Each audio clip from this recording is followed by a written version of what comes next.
Good morning, everyone. My name is Ailon Nguyen. I'm a second-year honors student at Lone Star College-Kingwood, and this is my project From Azeroth to the Lab, Leveraging Virtual Pandemic Scenarios for Real-World Epidemiological Research. So today we're going to be talking about World of Warcraft, which is a massively multiplayer online role-playing game developed by Blizzard and released in 2004. So the game is set in the fantastical world of Azeroth, where it's defined by the player's abilities to choose their own class or race. So players can be an elf, a troll, a vampire, a human, undead, etc. And they fulfill quests, fight dungeons, and overall just role play. So the game's impact is usually through virtual means, but a 2005 incident dubbed Cursed Blood transformed the way epidemiologists consider simulating disease outbreak, and that intersection caught my interest as someone who has played World of Warcraft before and has seen its evolution into mainstream media and into academia. So this was my research question using World of Warcraft's 2005 accidental online pandemic corrupted blood incident as a reference. What is the feasibility of developing deliberate virtual pandemics as a basis for studying new epidemiology models? So what was the Cursed Blood incident? Well, back in fall of 2005, a new dungeon was introduced, specifically with the mob boss, Hakar the Soulflayer. So high-level players would enter the dungeon, defeat Hakar the Soulflayer, and then experience a debuff, which would slightly lower their health over time. But the debuff was only supposed to be contained within the realm of the dungeon, but because of a programming oversight, when players would teleport outside of the dungeon, the debuff would stay with them and it would infect others. So this spread of the debuff was after high-level players would defeat Hakar, they wouldn't really experience the debuff because they were so high-leveled it wouldn't cause damage to them. But for everyone else, it was pretty life-threatening. So it was exacerbated by three main things. First were non-playable characters, NPCs, which were essentially robots in the game. So you could interact with them for quests, to roleplay, and they were asymptomatic carriers of the debuff, and they were also unkillable. It was also exacerbated by the use of teleportation, so players could teleport around the world of Azeroth and spread the disease to all the major cities. And lastly, players had pets in World of Warcraft, which were also asymptomatic carriers of the debuff. So this caught the interest of some epidemiologists, and epidemiologists study disease outbreak, how it will affect a population, how pandemics affect a population, and they study that using models, usually deterministic or stochastic. So deterministic models have a fixed parameters, so they'll always have the same output for the same set of inputs, while stochastic models will vary, and they're better for larger populations, but both models still have downsides in that they're numerically based and they can't represent the complex and dynamic human social interactions faithfully. But the epidemiologists that were concerned with World of Warcraft were Dr. Dimitri Williams and Dr. Ren Belisier, who were on the side of kind of warning against using World of Warcraft and the potential downsides of using an artificial environment, while Dr. Eric Lofgren and Dr. Nina Pfefferman actually played World of Warcraft, experienced the Cursed Blood incident, and piloted using World of Warcraft to better stochastic models. So their work, I used their papers, and Dr. Ren Belisier, his paper is based on risk-taking behavior, and he says that risk-taking or risk perception is altered in these virtual environments because you can respawn after death, you can save your data, you can log off at any time, so you could be incentivized to take riskier actions, and thus you're not acting in a way that's faithful to real life.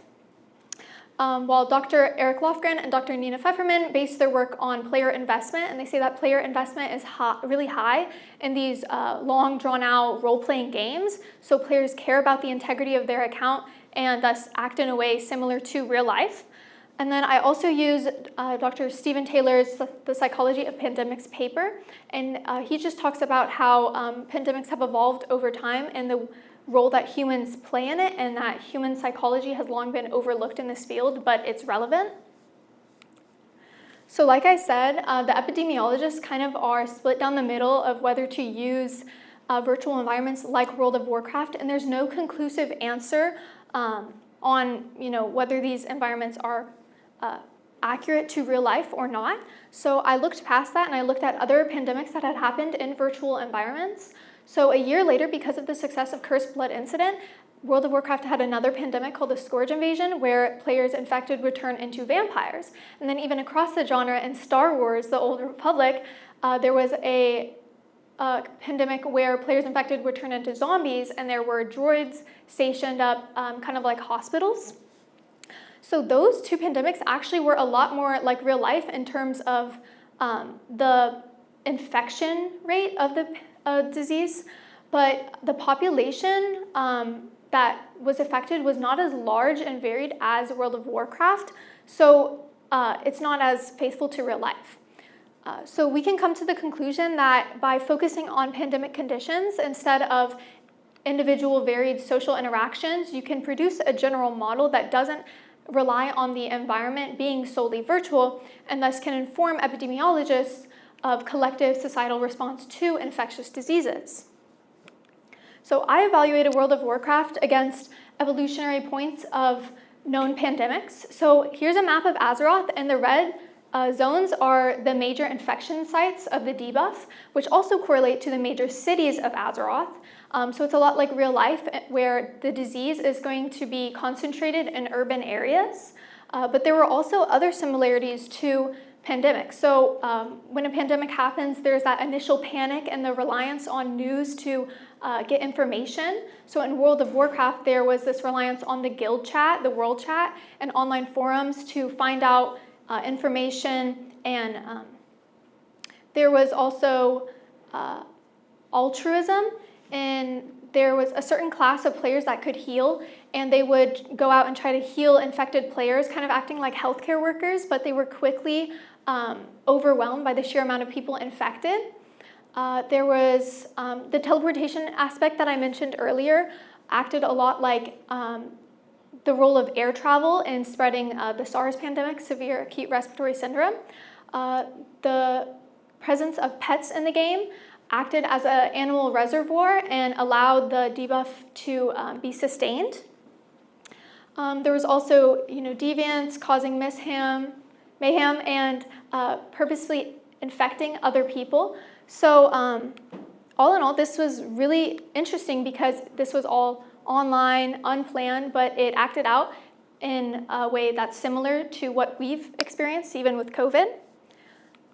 So we can come to the conclusion that there is the possibility to make a game or a virtual environment and make it resemble real life more than World of Warcraft, for example, and implement a disease with similar infection rates to known pandemics, for example, like COVID, and then extract data which can be used to positively inform epidemiologists into making the field more introspective rather than retrospective, because largely the field is limited in the fact that we learn more about pandemics after they've already happened to us and how to respond to them in a better way.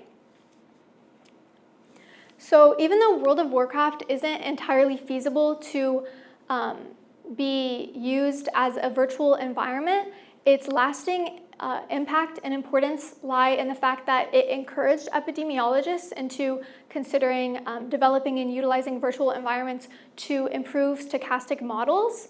And this leads itself towards the importance of gamification, which is looking at non-gaming things in sort of a gaming context, which future research could really delve into. It's important not only in education and academia, but it also has the potential to have real-world consequences. And that was my research. Resources, thank you.